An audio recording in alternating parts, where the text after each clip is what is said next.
Hi friends, जैसे जैसे हमारी उम्र बढ़ती है 40 साल, 50 साल, 60 साल होती है तो शरीर में सबसे पहले मांसपेशी जो कमज़ोर होती है वो होती है हमारे कूल्हे की। इसमें जो लोग भी एक्सरसाइज करते रहते हैं, रोज़ाना योगा करते रहते हैं, उनको चलने फिरने में, उठने बैठने में और सीढ़ी चढ़ने उतरने में बहुत ज़्यादा दिक्कतों का सामना नहीं करना पड़ता है। दिक्कत उन लोगों के लिए ज़्यादा होती है जो लोग एक्सरसाइज नहीं करते हैं या जिनका काम जो है हर समय बैठने का होता है। तो जब हम बैठ जाते हैं तो होता क्या है, ब्लड का सर्कुलेशन हमारे पूरे पैर में प्रॉपर वे में नहीं हो पाता, जिसकी वजह से होता क्या है कि कूल्हे की मांसपेशी बहुत ज़्यादा टाइट हो जाती है। या ऐसे भी हमने पेशेंटों को देखा है कि जो लोग बहुत ज़्यादा देर तक बैठे रहते हैं उनके कूल्हे की मांसपेशी बहुत ज़्यादा लूज पड़ जाती है। इसकी वजह से होता क्या है कि उनके कूल्हे में थोड़ा थोड़ा दर्द होना स्टार्ट हो जाता है या कभी कभी हम देखते हैं कि उसमें आर्थराइटिस भी होने लगती है और पेशेंट की चाल ही तुरंत बदल जाती है। अगर पेशेंट 2-3 महीना, 6 महीना, साल भर लगातार इस तरीके से ऐसे टेढ़े होकर चलता रहा तो होता क्या है कि उसके घुटने में भी दर्द स्टार्ट हो जाता है, क्योंकि शरीर का सारा लोड जो है उसके घुटने पे पड़ने लगता है और घुटना भी घिसने लगता है। इसमें भी ऑस्टियोआर्थराइटिस की दिक्कत होने लगती है। और जो लोग बहुत ज़्यादा एक्टिविटी नहीं करते हैं तो होता क्या है कि उनका धीरे धीरे वेट बढ़ने लगता है। जब वेट बढ़ेगा तो इस कूल्हे के ऊपर प्रेशर पड़ेगा, हमारे घुटने के ऊपर प्रेशर पड़ेगा, जिसकी वजह से हमारे घुटने में वियर एंड टियर होने लगता है। और जब भी वेट बढ़ता है तो इस कूल्हे के ऊपर भी प्रेशर पड़ता है और इस घुटने के ऊपर भी प्रेशर पड़ता है। अगर हमारे शरीर में 1 किलो भी वजन ज़्यादा होगा तो हमारे कूल्हे के ऊपर 4 गुना इसका और हमारे घुटने के ऊपर 4 गुना अधिक प्रेशर पड़ेगा, जिसकी वजह से इसमें दर्द और घुटने में दर्द, कूल्हे में दर्द, मांसपेशियों में दर्द होने लगेगा और पैर हमारा कमज़ोर होने लगेगा। कभी कभी ये भी देखा जाता है कि बहुत सारे लोग जो मोटे होते हैं तो होता क्या है, उनमें हिप का रोटेशन हो जाता है, यानी कि वो एंटीरियर टिल्ट हो जाता है या पोस्टीरियर टिल्ट हो जाता है, या जो है या एक कूल्हा ऊपर एक कूल्हा नीचे हो जाता है। अक्सर हमारे पास पेशेंट आते हैं, वो कहते हैं कि हमको ऐसा महसूस होता है कि हमारा एक पैर छोटा है और एक पैर बड़ा है, तो उसकी एक वजह कूल्हा भी होता है। आप एक बात अच्छी तरह से समझ लीजिए, इमारत वही मजबूत रहती है जिसकी नींव मजबूत रहती है। पैर और घुटना उसी का मजबूत रहता है जिसका कूल्हा मजबूत रहता है। अक्सर आपने देखा होगा कि जब ओल्ड एज के लोग हो जाते हैं तो जरा सा भी गिर जाते हैं तो उनके कूल्हे में फ्रैक्चर हो जाता है। तो उसकी एक मेन वजह यही होती है कि उनके कूल्हे की मांसपेशियां बहुत ज़्यादा कमज़ोर हो जाती हैं। तो अगर आपने डॉक्टर को दिखाया है और डॉक्टर ने आपको बताया है कि आपके कूल्हे में और आपके घुटने में ऑस्टियोआर्थराइटिस की दिक्कत है, रगड़ खा रहा है ये आपका कूल्हा और घुटना, आप ठीक तरीके से चल नहीं पाते हैं, उठना बैठना आपका बहुत ज़्यादा दुश्वार हो गया है और आप ऑपरेशन नहीं करवाना चाहते हैं, चाहे डर की वजह से या आपका बीपी की दिक्कत हो या शुगर की दिक्कत हो, तो आज हम आपको कुछ टिप्स ऐसी बताएंगे। अगर उन टिप्स को आप फॉलो करते हैं तो आपका जो घुटना और कूल्हा रगड़ खा रहा है या बहुत ज़्यादा घिस रहा है उसमें वियर एंड टियर का प्रोसेस रुकेगा। और कुछ ऐसी एक्सरसाइज बताएंगे जिसको अगर आप रात में करते हैं तो जब आप सुबह सो करके उठेंगे तो आपके कूल्हे में और आपके घुटने में जकड़न नहीं रहेगी, दर्द नहीं रहेगा। और आपको कुछ सुबह में करने के लिए एक्सरसाइज बताएंगे। अगर आप उन एक्सरसाइजेस को सुबह के टाइम करते हैं 5 दिन, 10 दिन और महीना भर अपने शरीर के लिए, अपने कूल्हे के लिए, अपने पैर के लिए निकालते हैं तो आप देखेंगे कि धीरे धीरे आपका कूल्हा मजबूत होगा और आपका घुटना भी मजबूत होगा, आपका बैलेंस प्रॉपर वे में होगा और आप अपने आप को जवान महसूस करेंगे। तो अगर आप चैनल पर नए हैं तो इसको जरूर सब्सक्राइब कर लीजिए, क्योंकि ऐसे ही नॉलेजेबल वीडियोस हम आपके लिए लाते रहते हैं। मैं हूं आपका physiotherapist doctor Zeeshan Ali, Physiovedic chiropractor clinic Lucknow से। जब भी हमारे पास कूल्हे के और घुटने के आर्थराइटिस के पेशेंट आते हैं तो हम उनको 4 तरीके की एक्सरसाइज कराते हैं। नंबर 1 एक्सरसाइज हम अपने पेशेंट को कराते हैं लुब्रिकेशन एक्सरसाइज। दूसरी हम कराते हैं स्ट्रेचिंग एक्सरसाइज, ताकि यहाँ की मांसपेशियाँ जो बहुत ज़्यादा टाइट हो गई हैं वो लूज हो सकें। तीसरी एक्सरसाइज हम कराते हैं एरोबिक एक्सरसाइजेज, ताकि लंग्स और हार्ट उनके मजबूत हो सकें। और चौथी एक्सरसाइज हम अपने पेशेंट को कराते हैं वेट बेयरिंग एक्सरसाइज, ताकि कूल्हे की और हमारे पैर की मांसपेशियां मजबूत हों।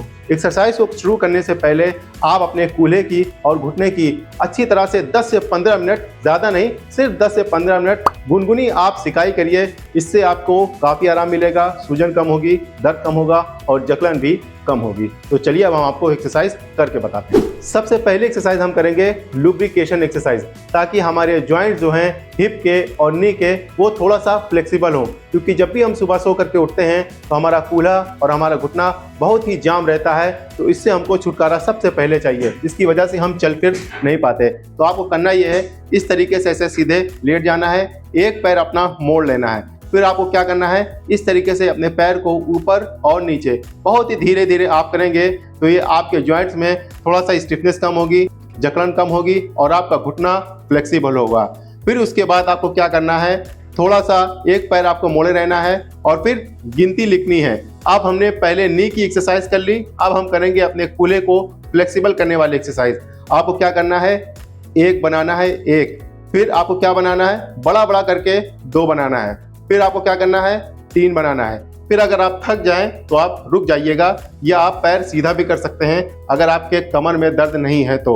नहीं तो अगर आपके कमर में दर्द रहता है तो ये पैर जो है वो आप मोड़े रहिएगा। फिर आपको क्या करना है, 4 बनाना है, बड़ा बड़ा करके बनाना है, फिर आपको 5 बनाना है। फिर इसी तरीके से आपको 10 तक के ले करके जाना है और दोनों पैरों से आपको करना है, चाहे इसमें दर्द हो और चाहे ना हो। इससे आपका कूल्हा जो है वो फ्लेक्सिबल होगा और इसमें लुब्रिकेशन यानी कि ग्रीस धीरे धीरे वो भी बनने लगेगी और आपका कूल्हा जो है वो लचीला होने लगेगा। फिर आपको क्या करना है, हमको अपने घुटने की और कूल्हे की दोनों की एक्सरसाइज करनी है। आपको करना यह है, इस तरीके से ऐसे करना है। ध्यान रखिएगा कि अगर आपके गर्दन में दर्द नहीं है तो भी आप जो है सर को उठाइएगा, नहीं तो जो है वो सर आपका नीचे इस तरीके से ऐसे रखा रहेगा। बहुत हल्का सा स्ट्रेच करना है और फिर छोड़ देना है, फिर स्ट्रेच करना है और फिर वापस छोड़ देना है। ये तीनों एक्सरसाइज आप 1-1 मिनट के लिए करिएगा, तब आप अपने बेड से उठिएगा। इससे आपका घुटना और कूल्हा लचीला होगा और फ्लेक्सिबल होगा। अगर यहाँ तक मेरी वीडियो आपको अच्छी लग रही है तो इसको एक लाइक ज़रूर कर दीजिए, और अगर आपके कुछ सवाल हैं तो इस नंबर पे व्हाट्सअप करिए, कॉल मत करिएगा, सिर्फ आपको मैसेज करना है। इसके बाद जब भी आप बैठिएगा तो आपको करना यह है, अपने पैर को थोड़ा सा आपको ऊपर नीचे इस तरीके से ऐसे करना है, ताकि जो है आपका पैर जो है वो भी थोड़ा सा फ्लेक्सिबल हो सके, तभी आप ज़मीन के ऊपर अपने पैर को रखिएगा। तो चलिए अब हम आपको दूसरी तरीके की एक्सरसाइज बताते हैं।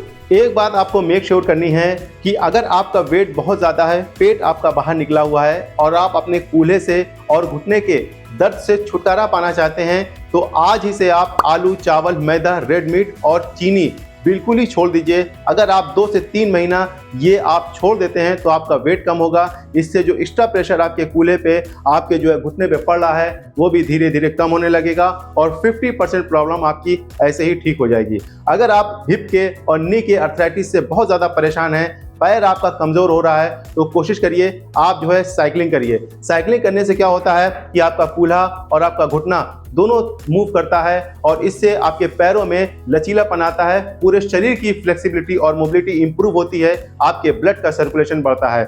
अगर आपके पास में कोई स्विमिंग पूल है तो वो भी आप जरूर ज्वाइन करिए, क्योंकि इससे पूरे शरीर की जो है वो फ्लेक्सिबिलिटी, मोबिलिटी इंप्रूव होती है और शरीर में खून के सर्कुलेशन अच्छा होता है, और ये पूरे शरीर के लिए, पूरे शरीर की मांसपेशियों के लिए बहुत ही अच्छी एक्सरसाइज है। तो तैराकी अगर आप कर सकते हैं तो तैराकी भी आप जरूर करिए। बेड से उठने के बाद आपको कुछ वेट बेयरिंग एक्सरसाइज करनी है। उसके लिए आपको क्या करना है, एक वेट कप ले लेना है। मार्केट में ये बहुत ही आसानी के साथ किसी बड़े मेडिकल स्टोर में मिल जाएगा, या हम जो है प्रोडक्ट भी टैग कर दे रहे हैं, आप यहाँ से परचेस कर सकते हैं। हमारे पास ये आधा किलो का है, तो आप आधे किलो से स्टार्ट करिए, धीरे धीरे आप 1 किलो, 1.5 किलो और 2 किलो तक भी जा सकते हैं। या आप जो है नमक की पैकेट, बालू की जो है थैली बना करके भी आप जो है इसको अपने पैरों में इस तरीके से ऐसे लगा सकते हैं। ये लगाना और निकालना बहुत ही ज़्यादा आसान होता है। तो सबसे पहले आपको क्या करना है, इस तरीके से आप एक कुर्सी ले लीजिएगा और एक सपोर्ट के लिए अगर आप ऐसे ही कर सकते हैं तो कर लीजिएगा। फिर अपने पैरों को धीरे से बाहर की तरफ निकालना है, अंदर की तरफ लाना है, बाहर की तरफ लाना है और फिर अंदर की तरफ। इससे क्या होगा कि आपके बाहर की मांसपेशियां, पैर की और अंदर की मांसपेशियां, उनमें कॉन्ट्रैक्शन आएगा और वो मजबूत होंगी। इसी तरीके से आपको पीछे की तरफ और आगे, फिर पीछे, फिर आगे। इससे क्या होगा कि आपकी हैमस्ट्रिंग मसल जो है वो मजबूत होगी और आपकी क्वाड्रिसेप्स मसल जो है उसमें भी स्ट्रेंथ आएगी। फिर आपको क्या करना है, ऊपर और नीचे, ऊपर और नीचे। इसी तरीके से आपको दोनों पैरों में ही करनी है। हम आपको एक पैर से बता दे रहे हैं इस तरीके से। ये आप 10-10 बार, 15-15 बार शुरुआत में करिएगा। धीरे धीरे नंबर ऑफ काउंट आप बढ़ाते हुए चले जाइएगा।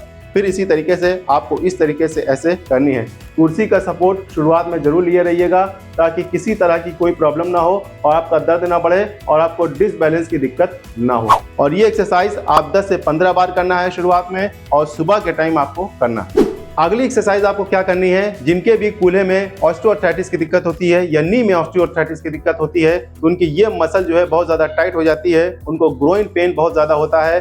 तो आपको करना ये है, रात में सोने से पहले आपको 5 मिनट निकाल करके अपने शरीर के लिए, अपने कूल्हे के लिए ये एक्सरसाइज आपको करनी है। आपको क्या करना है, धीरे धीरे आपको इस तरीके से अपने कोहनी से नीचे की तरफ आपको पुश करना है। धीरे से पुश करेंगे, छोड़ेंगे। बहुत ज़्यादा आपको ताकत नहीं लगानी है, बहुत ही हल्के से आपको धीरे से इस तरीके से पुश करना है, छोड़ देना है, पुश करना है और छोड़ देना है। ये भी एक्सरसाइज आप 4 से 5 बार करेंगे तो ये मसल्स आपकी जो है वो खींचेगी, और जब ये खींचेगी तो धीरे धीरे रिलैक्स होगी और आपको इससे काफ़ी आराम मिलेगा।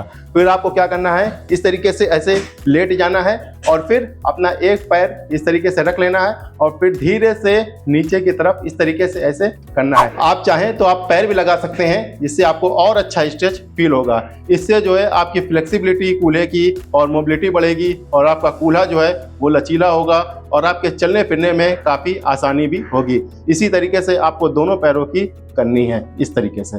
अगली एक्सरसाइज हम क्या करेंगे, उसमें हाथों की उंगली को क्रॉस करके इस तरीके से ऐसे आपको ऊपर उठाना है और फिर अपने पंजे को अपनी तरफ खींचना है और खींच करके 5 सेकंड तक रोकना है और फिर छोड़ देना है। इससे क्या होगा कि आपकी काफ मसल में बहुत ज़्यादा जो सूजन होती है, जो बहुत ज़्यादा ये स्टिफ हो जाती हैं, उसमें भी आपको काफ़ी आराम मिलेगा। सूजन आपकी कम होगी, दर्द आपका कम होगा, और जब ये सूजन और दर्द कम होगा तो आपके पैरों में हल्कापन आएगा और इससे आपको चलने फिरने में, उठने बैठने में, सीढ़ी चलने उतरने में काफ़ी आराम मिलेगा। तो ये थी कुछ एक्सरसाइजेस। इन एक्सरसाइजेस को अगर आप कुछ दिनों तक करते हैं तो आप देखेंगे कि आपके कूल्हे की जो मांसपेशी है वो भी मजबूत होगी, घुटने की आपकी मांसपेशी मजबूत होगी और इसमें फ्लेक्सिबिलिटी, मोबिलिटी बढ़ेगी, जिससे आपका चलना फिरना, उठना बैठना काफ़ी आसान हो जाएगा। इसके साथ साथ में आप अपने खान पान में भी कुछ ध्यान रखिए, क्योंकि अगर आप अच्छा खाएंगे और हेल्दी खाएंगे तो इससे आपका वेट भी कम होगा और आपके घुटने में जो ग्रीस कम हो गई है, जो कूल्हे में जो आपकी दिक्कत आ रही है, वो भी धीरे धीरे रीजनरेट होगी, कार्टिलेज आपका रीजनरेट होगा। तो ये वाली वीडियो आप जरूर जाकर देखिएगा। Thank you very much.